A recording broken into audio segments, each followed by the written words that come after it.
Hello everyone, my name is Prashant, back again with the same video, and my topic is Newton-Raphson method. So let's quickly look at the contents. So first of all, we're gonna see what actually the Newton-Raphson method is. Second, we are going to see the graphical derivation of that formula. Third, we are going to discuss the advantages of Newton-Raphson method. Fourth, we are going to discuss some problems relevant to Newton-Raphson method. That is to find a root using Newton-Raphson method. Fifth, we'll be discussing some other applications of Newton-Raphson method. Other than the finding just the roots. Sixth, we are going to discuss some of the MCQ. Mostly they are theory-based MCQ of exam point of view. So let's jump to the first slide. So first of all, let's know what actually the Newton-Raphson method is.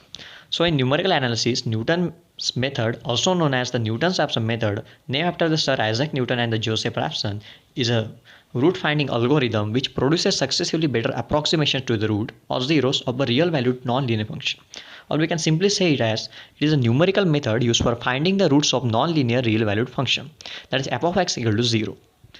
The one thing we should take care of is that this method is applicable only for the real valued non-linear function, that is the function should have the real roots. It is not applicable for the equations or curves which has the imaginary roots. Okay, and function should be non-linear function. Okay, so here now we are going to see how the formula, that is the n plus 1 equal to xn minus f of xn upon f dash of x1, which is a Newton-Raphson formula for finding the root, is derived. Okay, we are going to see how it is derived. So we are going to see the graphical method for the derivation of this formula. Okay, so here we have the x and y coordinate plane. We have traced a curve, that is f of x equal to 0, which is the equation for which we have to find a root, right? So as we know, any curve equation can be traced on the graph, right? So for this, take the any curve f of x equal to 0 and trace it on the x and y plane, and then draw a tangent to that curve which intersect that curve at point p of 0, and which cuts the x-axis at the coordinates x1 and 0. Okay, is it clear till now? Now as we know that there is one formula which is called a slope point formula, which implies the y minus y1 upon x minus x1 equal to m, where m is the slope of the line, right, which is a slope point formula you might have learned in the 9th or 10th standard, right? We can also write it as y minus y1 equal to m into x minus x1. That is y minus y1 m, which is slope. We can write the slope as dy by dx, right?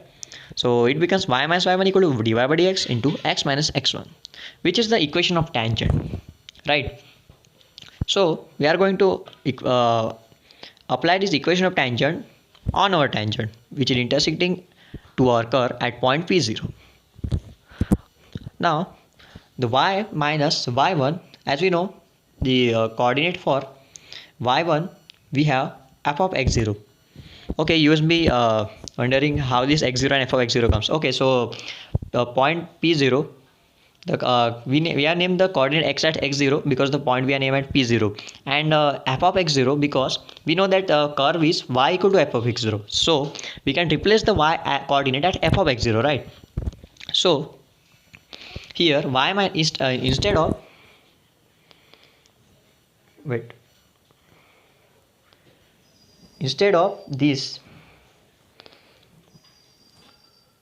instead of this y1, we are going to replace f of x0.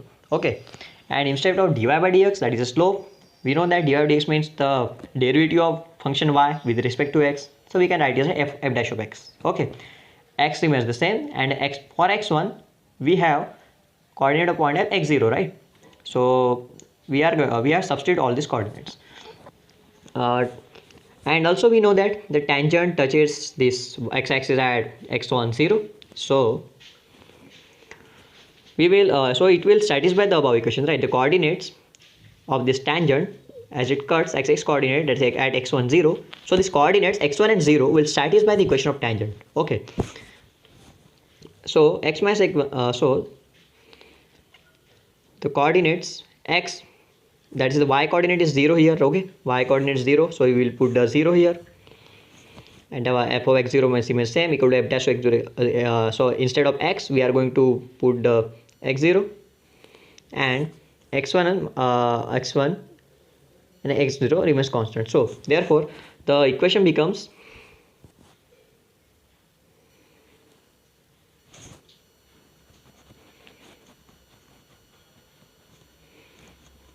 we erase it first. So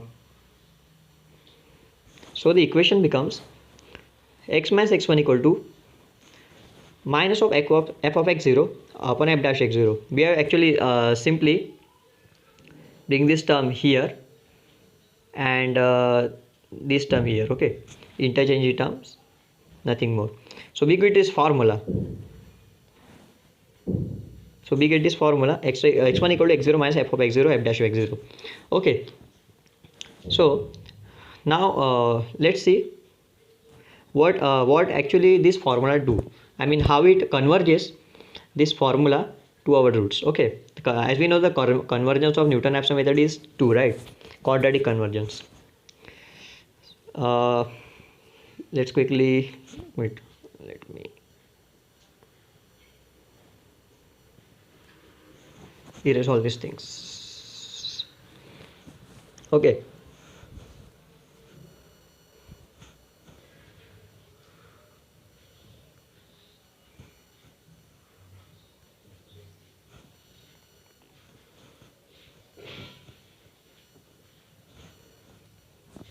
I think I had to use the same. Okay, so first of all we had drawn this tangent to this curve. Okay, we get this point x1 0. Then what we actually do, we know that after finding the x1 we are going to find x2, right? So what does that x2 means? That is this point x2 is actually located here, because we have to draw the perpendicular to that curve again, and then again the point at which this perpendicular touch the curve, we also again draw this tangent to it. Okay, we again draw the tangent, and again the second iteration. In the third iteration we again draw the perpendicular for this third point, and which at the point which it touches the tangent, we again draw this tangent to the curve. Okay, so hence we can deduce that f of x1 equal to f of xn minus f of xn upon f dash of x1, where xn is the initial approximation, right? The first approximation that we choose by trial and error method, right? So let's quickly jump right to next slide. So advantages of Newton-Raphson method. The first and biggest one of the biggest advantage of this method is that it has the fast conversion, that is quadratic conversion. That is the intuitively, which means that the number of correct digits roughly doubles in every step, right? Which means the accuracy of the digits almost doubles in the next approximation, and it moves us closer to that roots. Requires only one guess, right? We know that in the bisection method we require 2 guesses. In the second method also we require the 2 guesses, but in this method we have to we require only one guess, that is x0, right? And then we can apply the formula. So here we are going to discuss some of the problems. The basic requirement is that only we need that formula f of x, which is the f of x1 equal to f x0 minus f dash x0, f of x0 upon f dash x0, right? So we here in the first question we are asked that find a root of the equation x equal to under root of 28. So first we have to convert this into actual equation actually, right? So given we are given that x equal to under root 28, we can write square. If we square both the side, we can write it as x square equal to 28, right?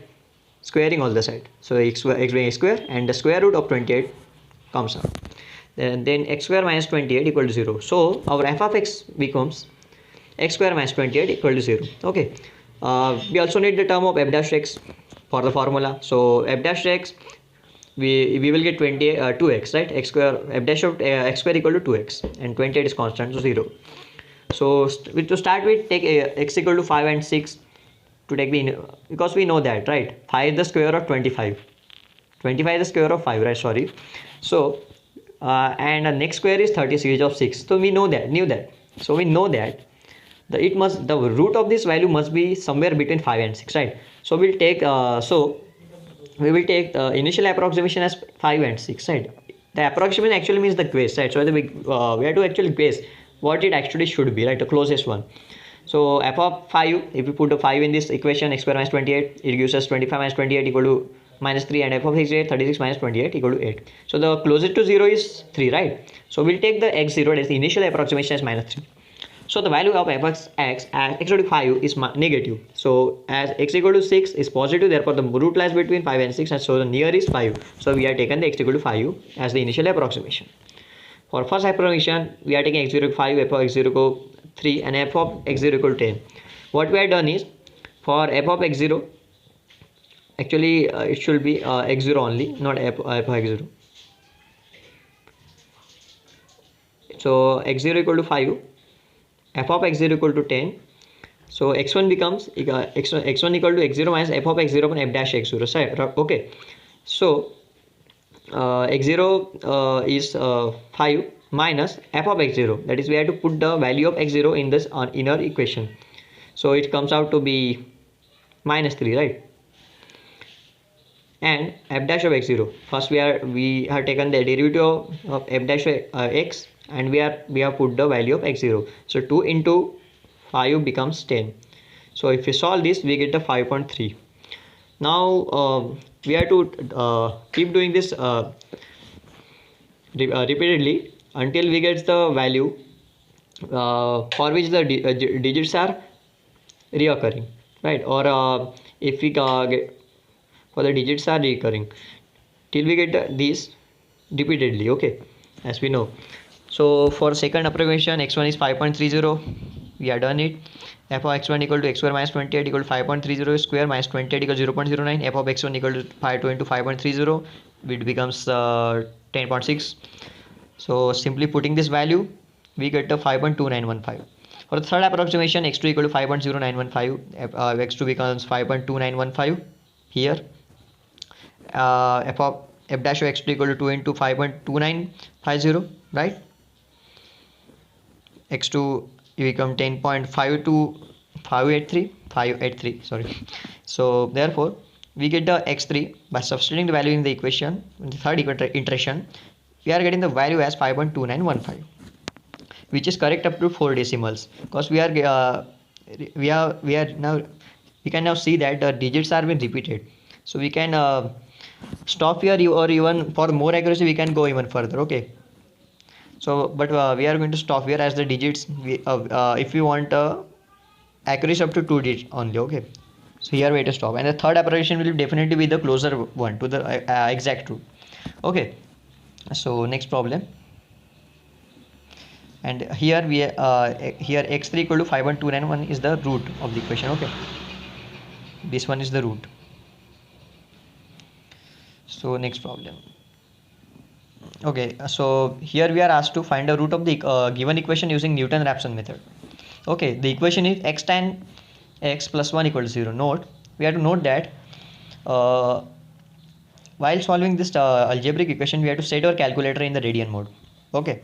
So and also we have to note that if we have this tan in the function, we have to first convert it into sine or cos form, okay. So our equation is x tan x plus 1 equal to 0.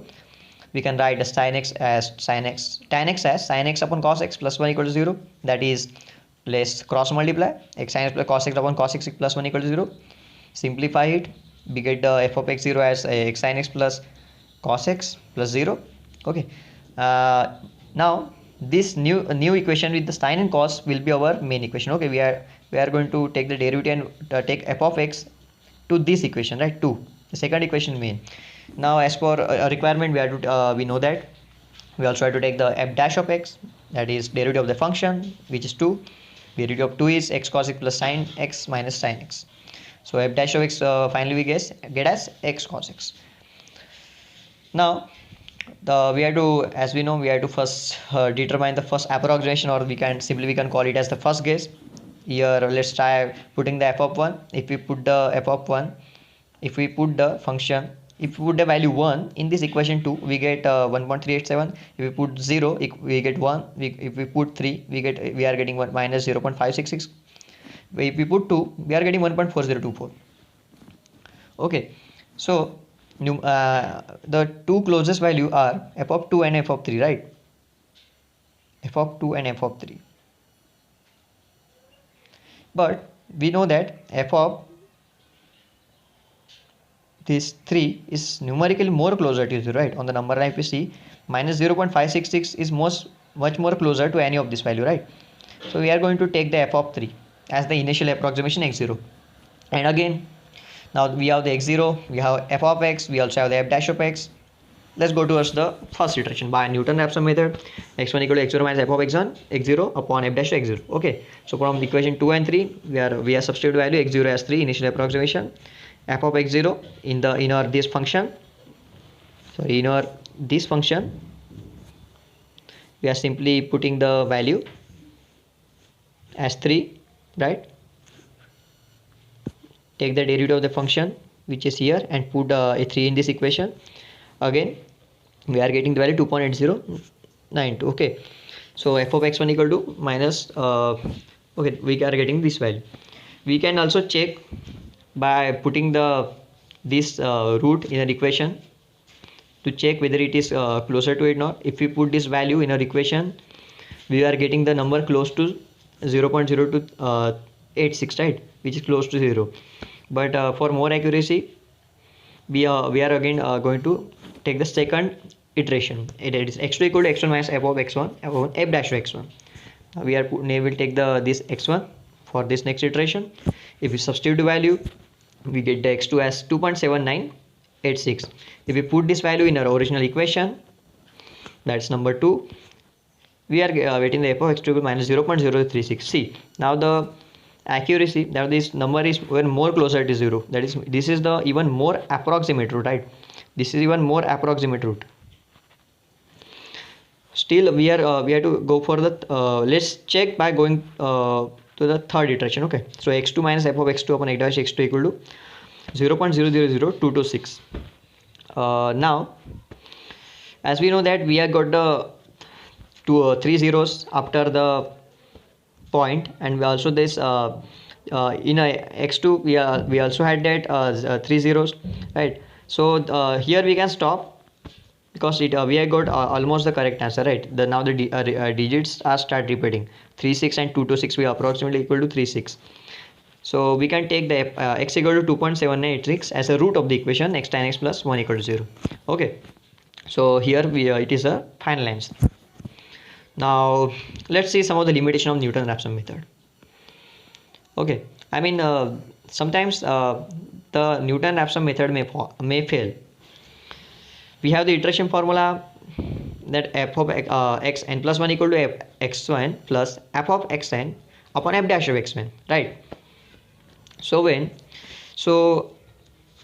actually this method fails when this f dash of xn becomes f dash of x become constant. That is f of xn becomes constant, because we know that if this function is constant, right, f of xn is constant, then this derivative of that xn, that is f of xn, becomes 0, right? Because the derivative of 0 is constant is 0. So we won't get the value of xn, x0, x1, that we cannot continue our iteration, right? So the iterative method, this iterative formula or this iterative method of Newton-Raphson method will fail, right? So we have to see what actually happened here. I mean, why this f of x0 fail, right?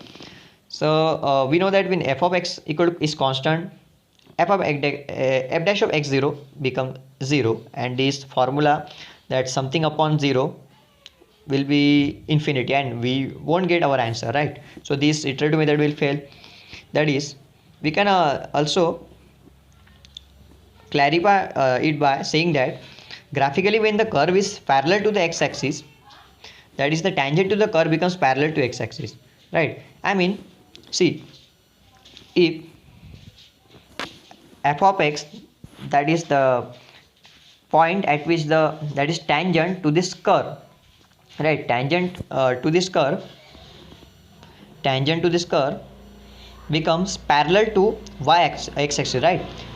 That is, it is changing only with the tangent is only changing with x axis, right? And as it is parallel to x axis, it is not changing with respect to y, right? This changing, and such case happen when our curve is almost running parallel to the x axis, right?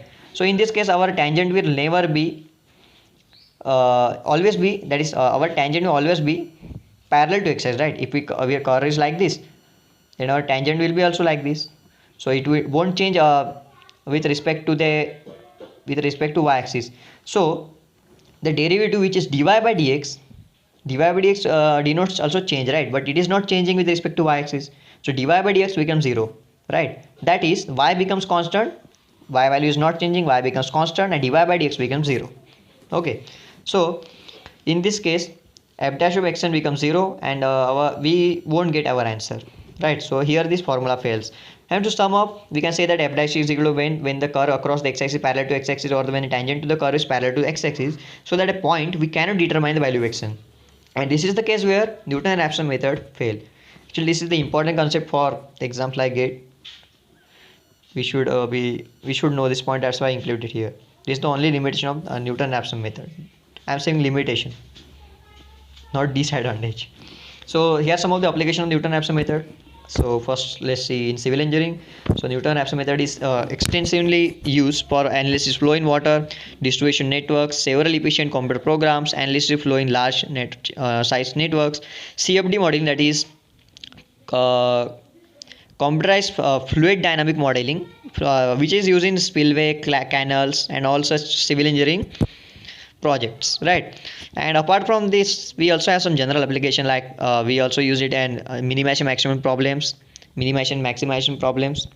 We can also use it in multiplicative inverses of numbers and power series, solving transcendental equations, right?